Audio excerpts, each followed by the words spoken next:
भाषा, बोली, लिपि और व्याकरण। Language, dialect, script and grammar. भाषा, हम अपने विचारों को बोलकर व लिखकर दूसरों को बताते हैं। दूसरों के भावों तथा विचारों को सुनकर व पढ़कर जानते हैं। इसे ही भाषा कहते हैं। नीचे दिए गए उदाहरण को पढ़कर समझिए। कल रेखा का जन्मदिन था। वो बहुत प्रसन्न थी। उसकी कई सहेलियां आई थीं। रेखा बार बार दरवाजे पर जाकर खड़ी हो जाती थी। रीना ने उससे पूछा, तुम किसकी प्रतीक्षा कर रही हो? रेखा ने कहा, मैं अपने चाचा जी की प्रतीक्षा कर रही हूँ। उन्होंने कहा था कि वे अवश्य आएंगे। पता नहीं क्या हुआ। तभी दरवाजे की घंटी बजी। नौकर एक बड़ा पैकेट लेकर आया।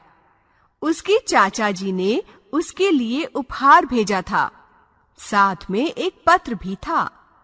रेखा ने पत्र पढ़ा। चाचा जी ने लिखा था कि वे नहीं आ पाएंगे क्योंकि उन्हें किसी जरूरी काम से बाहर जाना पड़ गया है। रीना को बात कैसे पता चली? सुनकर। रेखा ने रीना को कैसे बताया? बोलकर। रेखा ने जानकारी कैसे प्राप्त की? पढ़कर। चाचा जी ने अपने ना आने की जानकारी कैसे दी? लिखकर। भाषा वह साधन है जिससे हम एक दूसरे की बातों को सुनकर, बोलकर, पढ़कर या लिखकर जान जाते हैं। भाषा के दो रूप होते हैं, मौखिक, लिखित। मौखिक रूप, अध्यापक कक्षा में बोलकर पाठ समझाते हैं। कक्षा में बैठे विद्यार्थी सुनकर पाठ समझते हैं। हमारे घर में मम्मी, पापा हमसे बोलकर बातें करते हैं। हम उनकी बातों को सुनकर उत्तर देते हैं।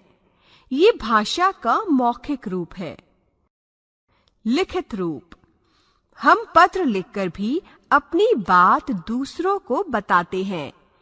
छपी हुई पुस्तकों को पढ़ते हैं। समाचार पत्रों में छपे हुए समाचारों को पढ़ते हैं। ये भाषा का लिखित रूप है। हमारे देश के अलग अलग राज्यों में अलग अलग भाषाएं बोली समझी जाती हैं। उन्हें अलग अलग प्रकार से लिखा जाता है। केरल में मलयालम बोली जाती है। कर्नाटक में कन्नड़ बोली जाती है। बंगाल में बांग्ला बोली जाती है। पंजाब में पंजाबी बोली जाती है। असम में असमिया बोली जाती है। महाराष्ट्र में मराठी बोली जाती है। ये भी जाने, कुछ बातें संकेतों द्वारा भी समझाई जाती हैं। जैसे छोटे बच्चे भूख लगने पर रोते हैं। चौराहे पर लगी लाल, हरी तथा पीली बत्तियां बसों, ट्रकों, कारों आदि को रुकने या चलने का संकेत देती हैं। रेलगाड़ी का गार्ड लाल हरी झंडी दिखाकर उसे रुकने या चलने का संकेत देता है। लेकिन सभी बातें संकेतों से नहीं समझाई जा सकती।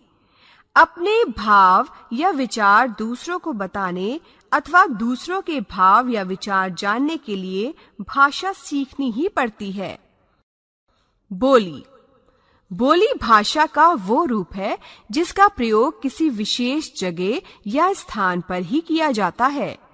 जिस बोली का संबंध जिस स्थान से होता है वो वहीं तक सीमित होती है। बोली का प्रयोग सिर्फ बोलचाल के लिए ही किया जाता है। लेखन कार्यों में इसका प्रयोग नहीं किया जाता। जैसे भोजपुरी, हरियाणवी, राजस्थानी, बिहारी, गढ़वाली आदि बोलियां हैं। इनका प्रयोग केवल इनसे संबंधित क्षेत्रों में ही किया जाता है। लिपि, हर भाषा को लिखने का अलग अलग ढंग होता है। भाषा को लिखकर प्रकट करने के लिए निश्चित चिन्ह होते हैं। भाषा को लिखने के लिए प्रयोग किए जाने वाले चिन्ह ही लिपि कहलाते हैं। भाषा लिखने के ढंग को लिपि कहते हैं। भाषाओं की लिपियां, हिंदी, देवनागरी, उर्दू फारसी, अंग्रेजी रोमन, पंजाबी गुरमुखी। व्याकरण। भाषा के शुद्ध रूप का ज्ञान व्याकरण के द्वारा होता है। हर भाषा के कुछ नियम होते हैं। इन नियमों की सही जानकारी व्याकरण से होती है और भाषा को शुद्ध रूप से लिखने तथा बोलने का ज्ञान भी व्याकरण से ही होता है। नीचे दिए गए कुछ उदाहरण देखिए। ये मेरी थैला है। रामू चॉकलेट है खा रहा। रमा बहुत अच्छा गाना गाता है। ऊपर दिए गए वाक्य अशुद्ध हैं। इनके शुद्ध रूप नीचे देखिए। ये मेरा थैला है। रामू चॉकलेट खा रहा है। रमा बहुत अच्छा गाना गाती है।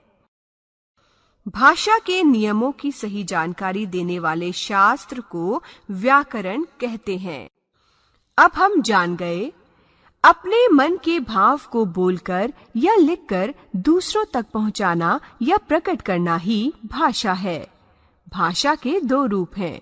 भाषा मौखिक, बोलकर, सुनकर, लिखित, पढ़कर, लिखकर। बोली भाषा का वो रूप है जिसका प्रयोग किसी विशेष जगह पर ही किया जाता है। भाषा के लिखने के ढंग को लिपि कहते हैं। भाषा के नियमों की सही जानकारी देने वाले शास्त्र को व्याकरण कहते हैं।